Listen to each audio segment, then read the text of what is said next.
Okay, I think I'll at least summarize what we are going to do today. So we are going to talk about threads.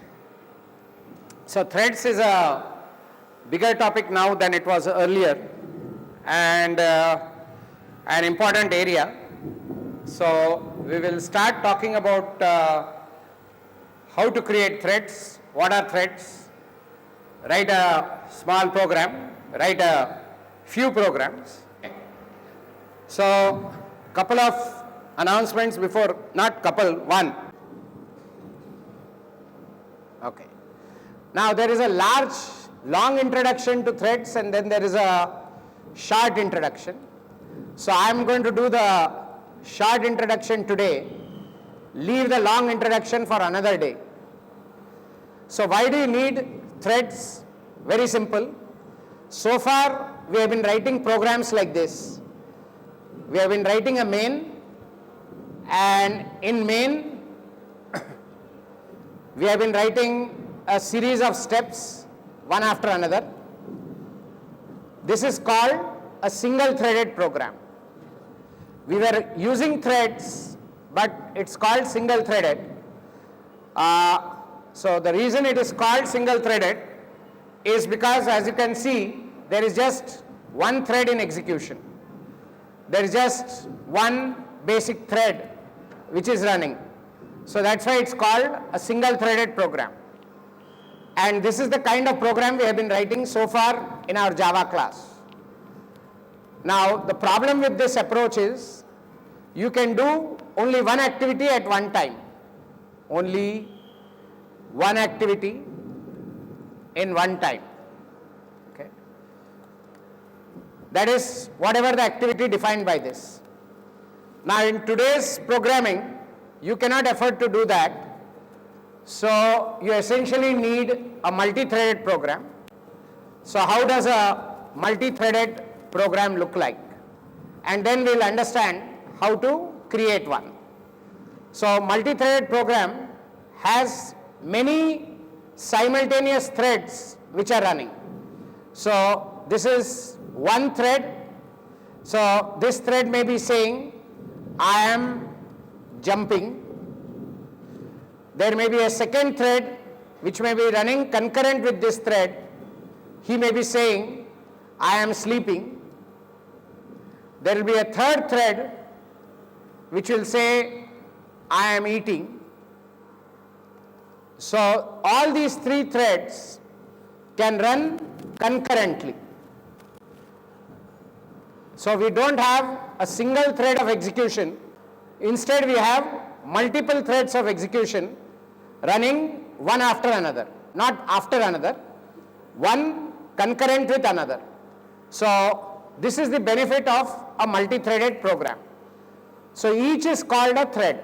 So this is called thread T1, thread T2, thread T3, and there will obviously be a main thread which will start these threads and allow them to run. So we'll have 3 threads or more. There could be thousands of threads. So we could have any number of threads running, and each thread does its own thing. This is completely independent of what this is doing. This is completely independent of what these two are doing. These are completely independent activities, each one doing their own story, own stuff, not connected with each other. And basically our ability will be in creating these multiple threads and ensuring that each one has their own activity to do. Is this very important? Yes. Why is this so important? Let's see why multi-threading is important. So I'll quickly give you an example of why multi-threading is important. Okay. So typically, if you take the example of a web server which listens to requests coming from the internet, each web server, each request which comes in, so this is request R1, R2, R3, R4 and so on. Corresponding to every request, today's web servers create threads. So T1, T2, T3, T4. Now, what will this thread do? It will do whatever this request is supposed to do. This thread will do whatever this request is supposed to do. This thread will do this. This thread will do this. So, for handling every request at the web server, at the website, you create as many threads as you want, or as many threads as the number of concurrent requests. So if there are 1 million concurrent requests, you will have 1 million threads here. And this is made possible because the backend, if it is Java based, has the option of doing multi-threading, and this is what it is done. Nowadays, we don't use Java at the backend, we use Node. So there it's a separate story. We'll talk about how Node does this using JavaScript. That's a separate story. If Java was at the backend, this is how Java would do. It would create multiple threads. Each thread would do each request processing. So what would each thread do? Receive the request, maybe connect to a database, get something back from the database, convert it into HTML and send it back. So this is what each thread would end up doing. So this is what this thread would do, this thread would do, this thread and all that. So this is how multi-threading would work. Now, this is what is the promise of Java's multi-threading, and how to create a thread we are going to see. And today, what we'll do is, we'll start creating a thread. We'll show you how to create multiple threads in a program. Having created those threads, then we'll see how to start them, how to run them. So I'm not going to cover too much theory, because the quicker you start creating threads, it's easier for us and it's easier to learn. So let's start. So I am straight away going into creation of thread. Just think each thread is an independent action and has no connection with others. So each thread can do its own stuff, and we can have the ability to do multiple things simultaneously. So the best way to learn threads is to implement them and then add little more flavor, what are the problems you get with threads, all of that. So I am starting a very simple program of how to create a thread. Now creating a thread is a multi-step process. It's a 3-step or a 4-step process. The first step in creating a thread is to create what is called as a runnable. So now this is first I am teaching you how to create threads in Java 5 and earlier. Later we'll learn how to create threads in the new model, because there are 2 models of threads, old model and new model. So this is the old model, which is still works and is still being used. So it starts with creating a runnable. Now who is a runnable? Watch, what is a runnable? So any runnable basically is a class. Let's call it my runnable. Let's give the name my runnable. So class my runnable, then you can name it whatever you want. It has to implement a standard interface called runnable. So class my runnable implements runnable. Now you'll ask, what is runnable? Obviously, the moment you look at it, you will know what it is. What do you think it is? When I say I am implementing runnable, means what? What will it be? It will be a caterpillar, or what will it be? What do you implement? We always implement an interface. It must be an interface, no? Do you ever say class implements anything else? whenever we say class implements something, that something is a interface only, no? It cannot be a caterpillar. Or is it a caterpillar? So class myRunnable implements Runnable. Runnable is a standard interface. This is an interface supplied by Java. The interface consists of only one method. The name of that method is run. So whenever a class says I have to implement a runnable interface, that means it has to provide body for a special method called run. Now let's write the body, and then I will talk a little bit about what that body should have or should not have. So we have class myRunnable implements runnable and public void run. So that is the name of the method, or that is the signature of the method. Now I will repeat this. The method is only one. It has to be public. It shouldn't return anything. It is called void and run. That is the name of the method. So now what do you write inside a run method? I told you in a program there can be many threads, multiple threads. Each thread can do its own independent thing. That own independent thing is called its run method. So when you say I am writing the run method, I am in short defining what should be the body of the run method. I will write the body of the run method. So I will say class myRunnable implements runnable. Now I have public void run. Now what should this run method have? It is the body of the code which says what should this thread do. I have not created a thread yet. We are yet to create a thread.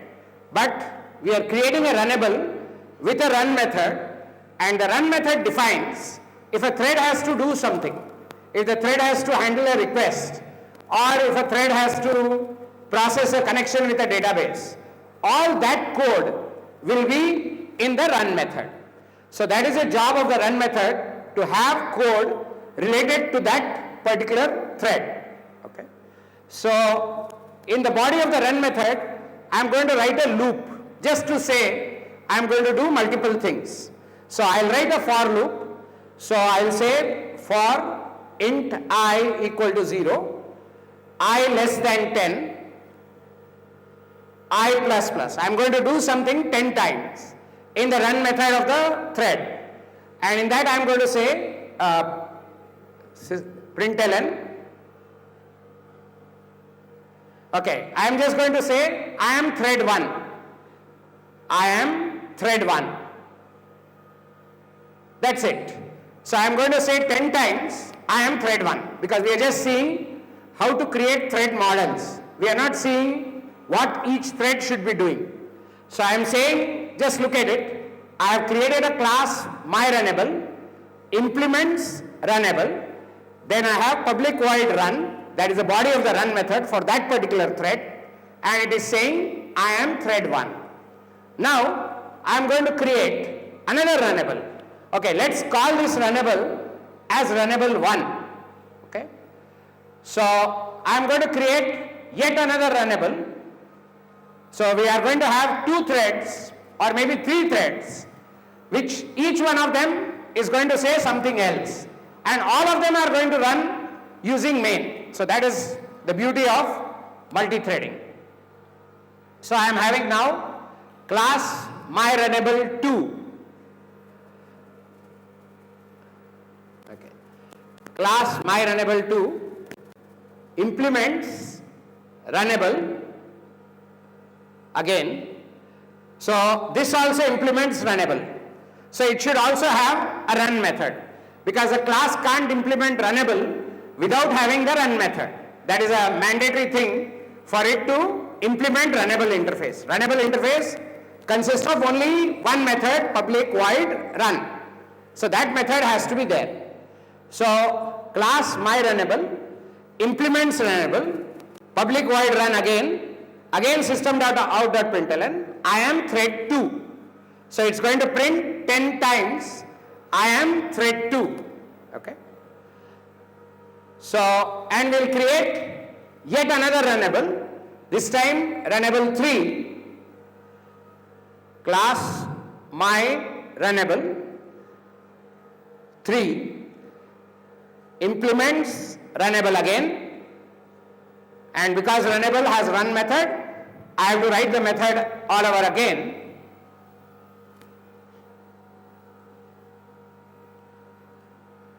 So there we go. Again we write the for loop.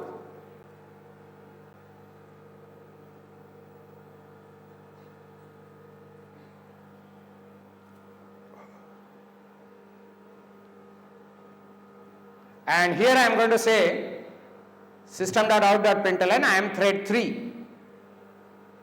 I am thread 3. Done.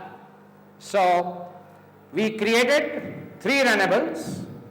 That means we implemented run method 3 times, once in each different class. So I have 3 classes with me: runnable 1, my runnable 1, my runnable 2, and my runnable 3.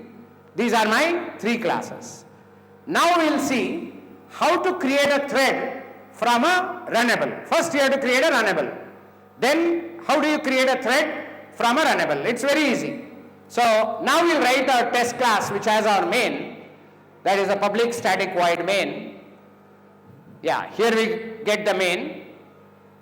So we have now how will we create a thread? What do we have with us? 3 runnables. How many threads we want to create? 3. How do we create runnables? Just threads, just watch. So now we will be instantiating each of the runnable. We will be instantiating one runnable at one time. So we will say my runnable 1. Let's call it MR1. My runnable 1 is equal to new my runnable. So I have instantiated the first runnable object which has the run method. Okay. So I created the first runnable. Then I created one more runnable, MR2, new my runnable 2. So I have created the second runnable. Okay. My runnable 3, MR3 is equal to new my runnable 3. Okay. Now let's pause for a moment, understand what we have done.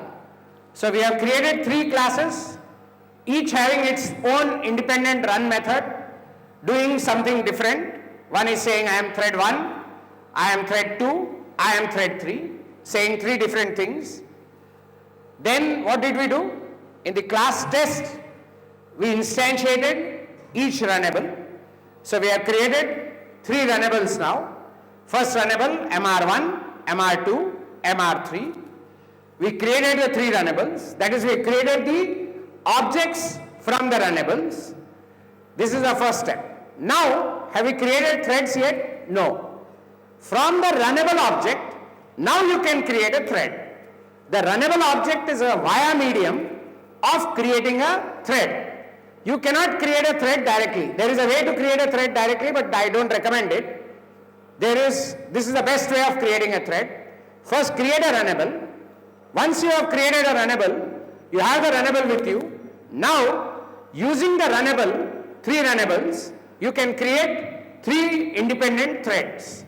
So now watch how I will create threads. So let's start creating the first thread. So we say, thread T. We have created the runnable, no? So thread T1, I am creating a thread object now. Thread T1 is equal to new thread. So I am creating a thread. Wait. So thread T1 is equal to new thread. I am creating the thread. Now you can't create a thread. The thread says, I can run independently, but I need something to do. Who is going to tell me what to do? So you can think of thread as some kind of an agent, but that agent who is there in your program, you have created the agent, but simply creating the agent does not serve any purpose. When we create the agent, we also need to give him some work to do. Otherwise, you have an agent, you have a worker who can't do anything, who is not having any work to do. So, if I simply say thread T1 is equal to new thread, I am simply creating a worker. I am creating an agent in my program. But I have to supply him some work to do. How do I do that? I have to pass him a runnable object as a parameter. So we say new thread MR1 for the first thread. I have passed the runnable object MR1. Now you'll ask, how does this change anything? Now the runnable object MR1, as we just saw, has a run method. The method provides the body. So when a thread says I have got a runnable, what will the thread do? To see what work it has to do, it will invoke the run method. Run method of whose? The runnable object that was passed to it as a parameter. Now the thread has been passed a runnable object? Yes. That runnable object has a run method? Yes. So that run method will have to run. So now when I say, what is it that thread T1 will do? He will simply say, I am thread 1 10 times. Because that is what is the run method of MR1. MR1 is a runnable object which we have created from my runnable 1, which has a run method, which has the body for writing I am thread 1 10 times. So now when I say I have created thread T1 is equal to new thread MR1, basically what has happened is a new thread has been created in my program, and it also knows what it has to do. What it has to do? It has to execute the run method, the body of the run method. So when it has to execute that, it knows I have to do this work. So the work is supplied using runnable. So you have to understand there are two parts to this game. There is one who is a thread, think of him as an agent. He needs work to do. That work is coming from runnable by giving the run method of the runnable. Now same way we will create thread T2. So you have now thread T2 is equal to new thread. What will I give it to him? MR2.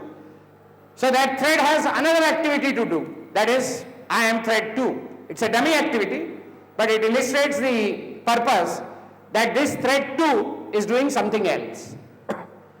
So we created thread 2 also. Now similarly, we can create thread T3. T3 is equal to new thread MR3. So now the thread T3 is doing something else, which is MR3. So it is creating, it has been created to produce or do some other activity as defined by the runnable MR3. So each runnable now is doing independent activity. Okay, but we have created the thread. Now there is one last step before the threads start acting. I have to trigger the threads. I have to start the threads. Right now only the thread objects have been created, but they have not been started. Thread object is there, it is lying there. The thread object exists, but is it running? No. In order to run it, I have to do a start on the thread. That is the third step. First step, create the runnable. Second step, instantiate the runnable. Third step, create the thread object. Fourth step is trigger the thread, start the thread. So on each of them, I'll have to say T1.start, T2.start, and T3.start. Now they will start and do their own independent activity, and then we'll watch what they are doing and how they are doing, and then we'll understand it further. Yeah, this is where we are. So we are in the main. So we'll have to repeat. I think we lost some of it. So thread T1 is equal to new thread MR1. This is the creation of the first thread. This is how you create a thread. A thread is an independent stream of execution which needs a body and it will run. So thread T2 is equal to MR2. Thread T3 is equal to MR3. New thread MR3. Okay. So this is how the threads are created, but they won't start till we say start. So T1 dot start, T2 dot start, and T3 dot start. Then we'll go through the program again and I'll show you more things which we can do. So this is how you create threads.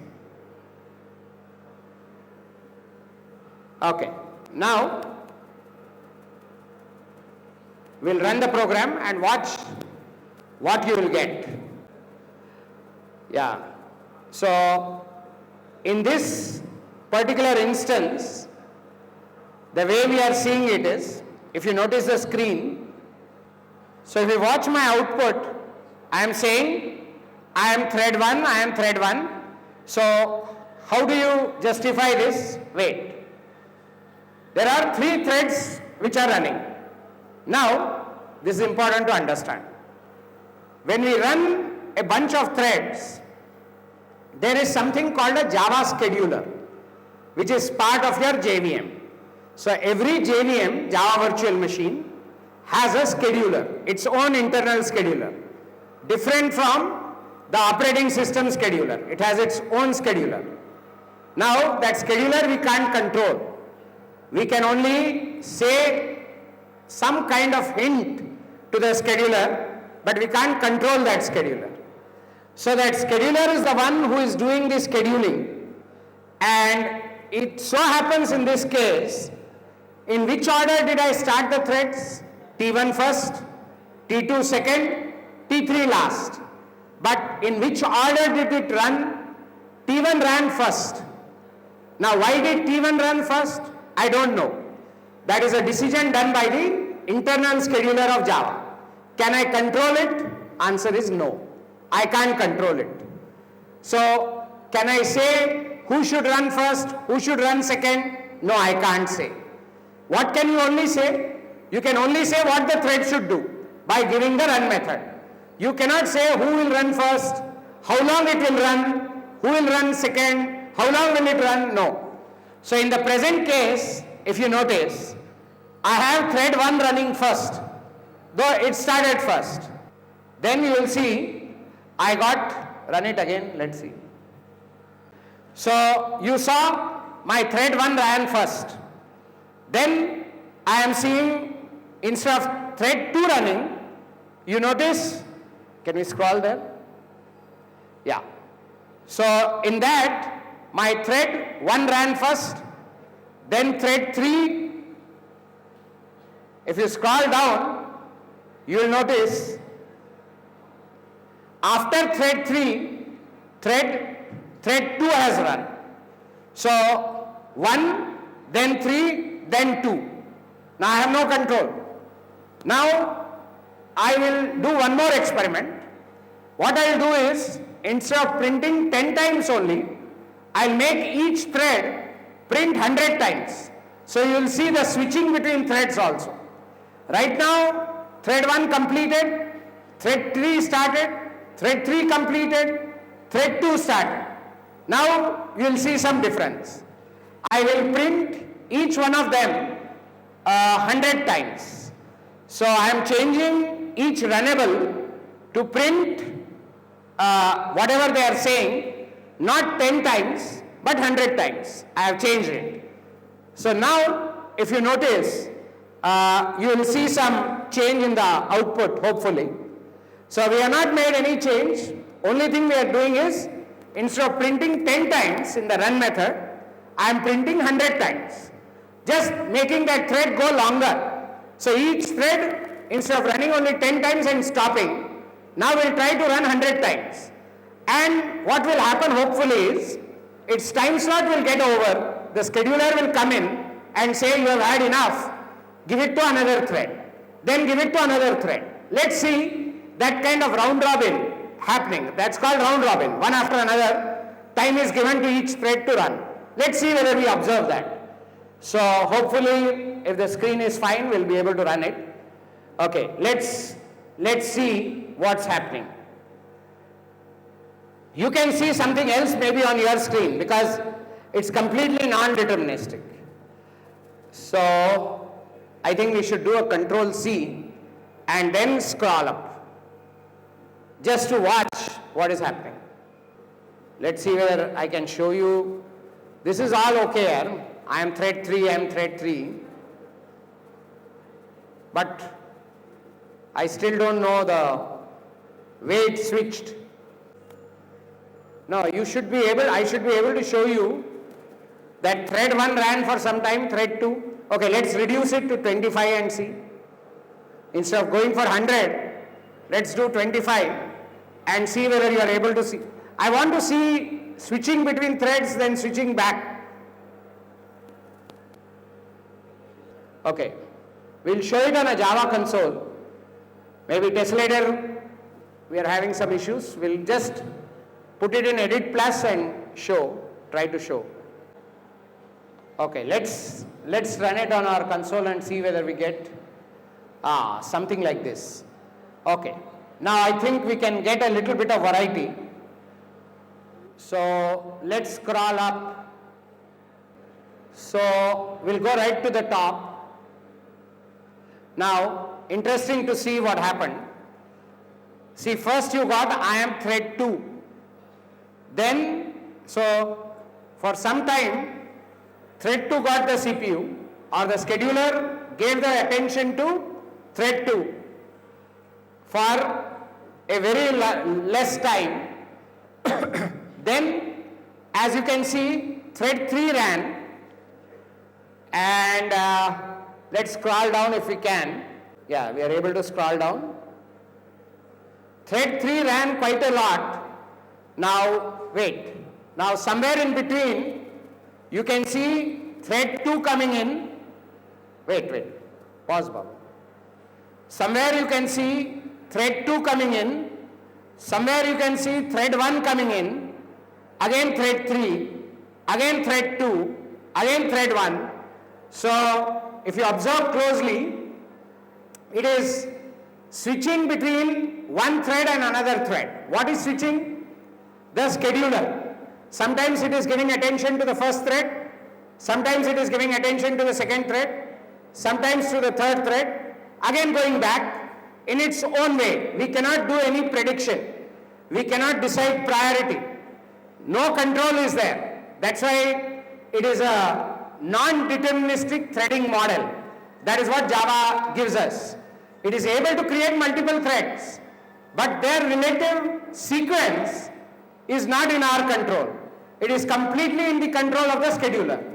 So it will keep dancing, and I will see this, you run it, you will see something else. Somebody else will see something else. So different people will see different ways of running the thread. So there is nothing predictable about it. As long as you are aware that Java's threading model works, but it doesn't work based on any predetermined notion that this will run first, this will run second, this will run third. As long as you make no assumption about that, you can use Java threads. If you say this thread must run first, then this thread must run, then Java is not adequate. Java will not be able to supply you a deterministic threading model. What we have seen is how to create threads. Each thread does its own stuff, but we cannot control who comes when, what comes after what, and what comes before what. There is absolutely no way of controlling that. So let's go back to how did we create a threads. Let's just summarize it and see whether all of us have understood it. So let's go up in the code just to be certain that we really know how to create threads so that we can do interesting applications. Okay, so let's watch the program again. So how many classes have we created? One runnable class for each thread. So I'm repeating again. Class myRunnable1 implements runnable. Runnable, I told you, is a standard interface, has only one method with signature public void run. You have to provide the body for that method in the runnable. So in the first runnable, we said in the run method, we said for I equal to 0, I less than 100, I plus plus, system.out.println, I am thread 1. It is printing that. It can do a lot of other things, and soon we will start doing a lot of other things with the threads. Then we have class myRunnable2 implements runnable again, and then there is a run method. The run method prints 100 times I am thread 2. Similarly, there is runnable3 which implements runnable and it prints run method, same thing, I am thread 3. So we have 3 runnables, 3 threads. Then what have we done? We have said we will now write the main in which the 3-step process for creating threads is clearly shown. What did we do first? We created a runnable, MR1. We created the second runnable, MR2. We created the third runnable, MR3. Then, once the runnable objects are created, then we created threads from those runnables. We created the first thread, second thread, and third thread. So that is T1, T2, T3. How did we create the thread? We said thread T1 is equal to new thread. Thread is a standard class. It takes a runnable object as a parameter. So we created the first thread, second thread, and third thread. Thread simply creation does not end a story. We have to start the threads. That is when the thread actually runs. How do we start a thread?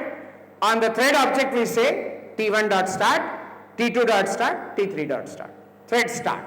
Now the threads will run. Okay, at this stage, I generally ask this question, how many threads are there in this program? What's the answer?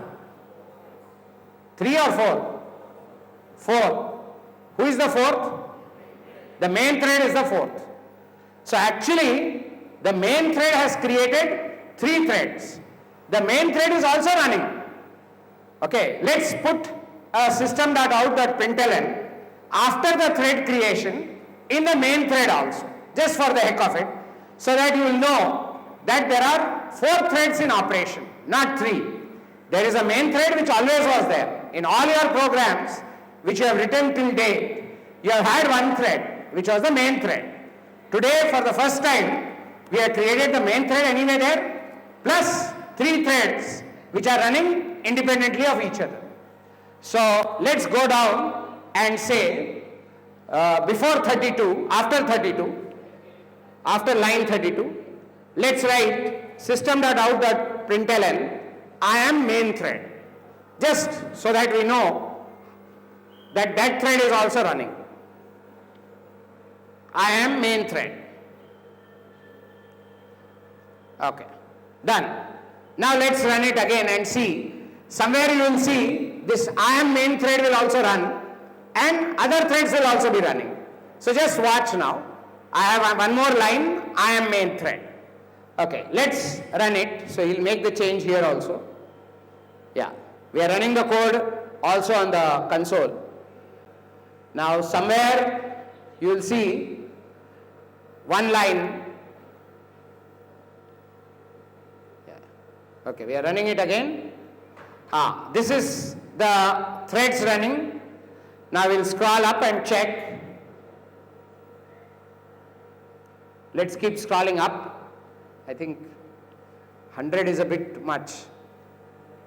Okay, I think we should reduce it. It would have printed and gone. Didn't compile. Okay.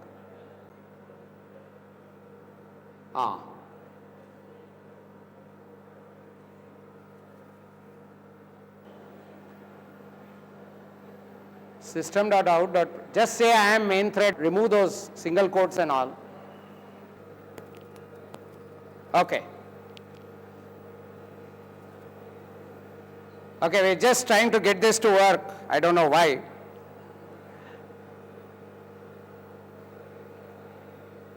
Compile it and run it. Okay, let's see whether we get the exception or not. Go up. I'm just trying to show you one line that from then. Reduce that. Reduce everybody to 15 or 10, 20 maybe. Now let's see why that exception comes.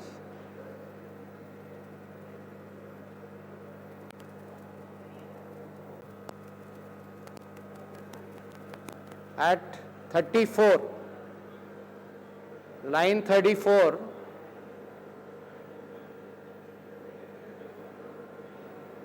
twice you said T3 dot start. Okay, we had that line extra. We can't start a thread which is already started. That was a mistake. Yeah, now there should not be an exception.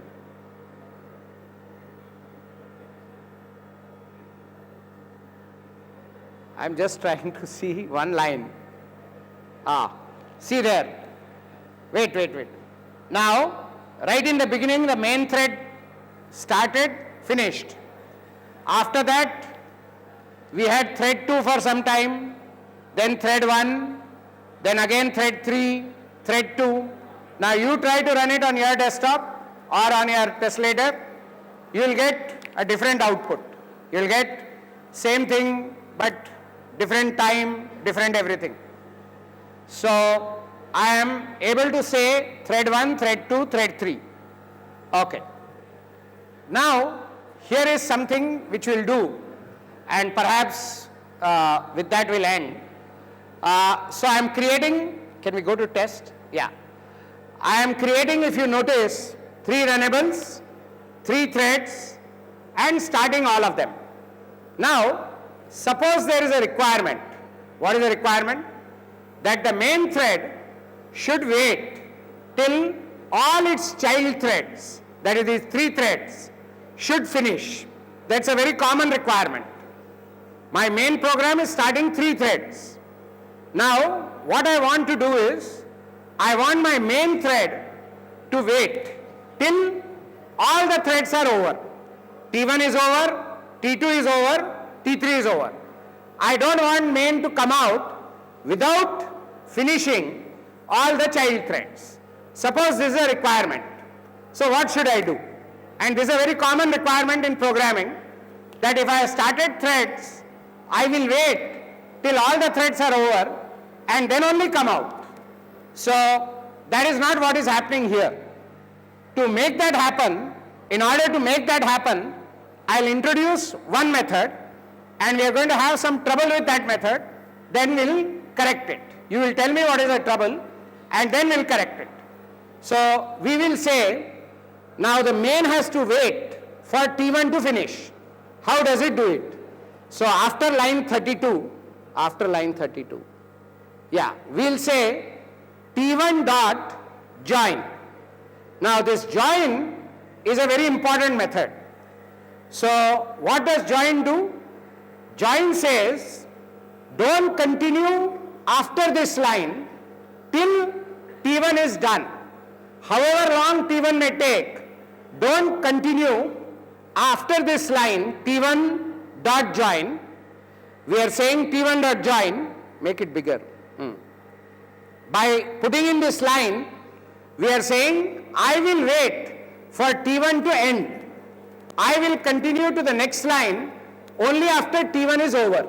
Till then I will not continue. So by putting this line T1 dot join, I am indicating that I am interested in T1 finishing. T1 should end. Then only the next line should come. Similarly, I can say T1 dot join, I can say T2 dot join, I can say T3 dot join.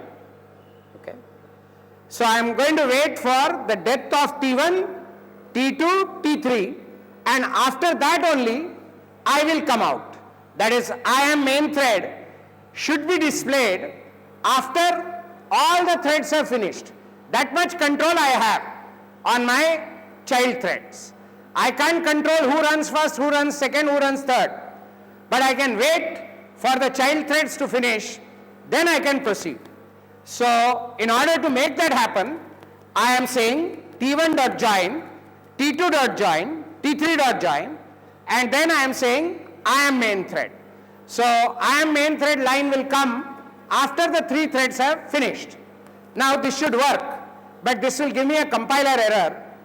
and you will learn why I am getting this compilation error. Let's try to compile it first, and and we'll try and compile it. Okay. Now you are getting a error. Watch the error. Now we are getting an error. You should also get this error. There is a error, compilation error on t1.join. Now what we should do when we get this kind of error, we should look at the documentation of t1.join. So let's look at documentation of the join method on threads. You'll discover why is there a problem. Okay. So let's go look at the documentation. Watch why t1.join is giving us trouble. Just say Java API join, thread join. Okay. Now we are looking at the thread class documentation. Now we will know the join method. Go down. We are going to the body of the join method.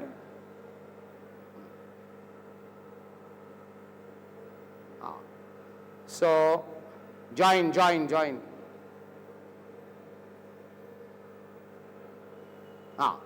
So look at the join method. It waits for the thread to die. So when you say t1.join, the main thread is waiting for t1 to die. But if you look at that method, join, go to that method, click on that. When you click on that, you will see that public final void join throws interrupted exception. So the kind of exception this method is throwing is an interrupted exception. Because it's an interrupted exception, remember we just learned exceptions in Java. There are two kinds of exceptions. One is called a checked exception, the other is called an unchecked exception. Unchecked exception, if you don't catch it, no problem. Whereas checked exception, if we don't catch it, we have a problem. Either we have to catch it or we have to report it. So now if you click on interrupted exception, click on it. Let's see its hierarchy. You should always make it a habit. See, interrupted exception is derived from exception class. That means it is not a runtime exception. That means it is a checked exception. And because it's a checked exception, I have to either catch it or I have to report it. I am not doing either. That's why my code is not compiling. So what I am going to do is, I am going to go back to my program, and then in my main method, where all these exceptions are coming, main method, main. At the top of the main method, I am going to say throws interrupted exception. So I am reporting this exception. It's enough to report. I can also say try catch. I am not catching it, I am reporting it. Reporting is fine, as we know from our basic understanding of exceptions. Okay. Now I have main throws interrupted exception. Now I have added that exception. So now my code will compile and you should see the effect of join. So we'll compile it again. This time the code should get compiled. It got compiled, no error. So now we ran it. Now you see, this is the thing I wanted to show you. Now I am main thread is coming at the last. Now you'll ask why? Because the main thread now is waiting for all the child threads to die and then only terminating. Sometimes you may get it a little above because of some flushing problem on your system, but normally it should come towards the end of the program. Now let's visit the program again just to confirm why it is coming like this. So if you notice it carefully, the reason it is coming is, come down. No, this is not the one. Okay. Now, so here also when we ran it on Telescope, I am main thread came last. Now why is that happening? Okay, go back. So now you notice I have T1 dot start, T2 dot start, T3 dot start. Then all the three threads start. There I lose control. I don't know who starts first, who starts second, who starts third. I also don't know how they are going to run. But line 33, 34, 35, the joins will ensure that the rest of the code will not run till T1 is finished, T2 is finished, T3 is finished. Then only I will see I am main thread. Till then I am main thread won't come. Okay? So I think by this much introduction, generally people figure out how to use threads. Now what will change? How will we proceed with this learning of threads?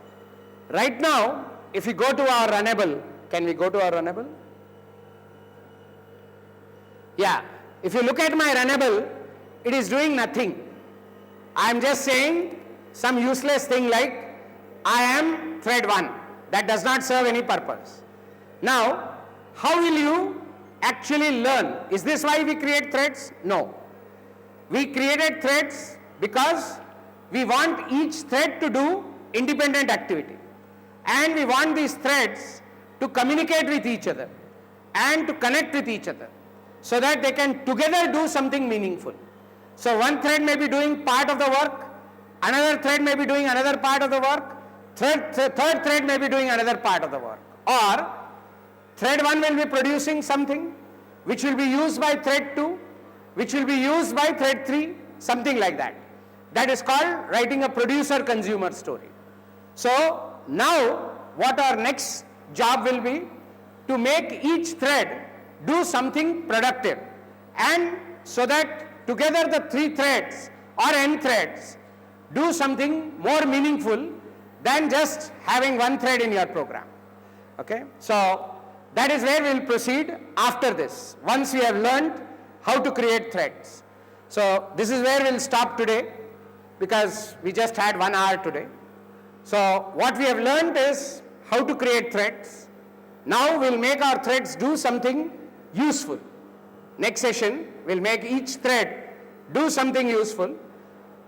First thread will do something, then the second thread will do something, then the third thread will do something. We will add some work for each thread to do, and we will see how to set up the synchronization.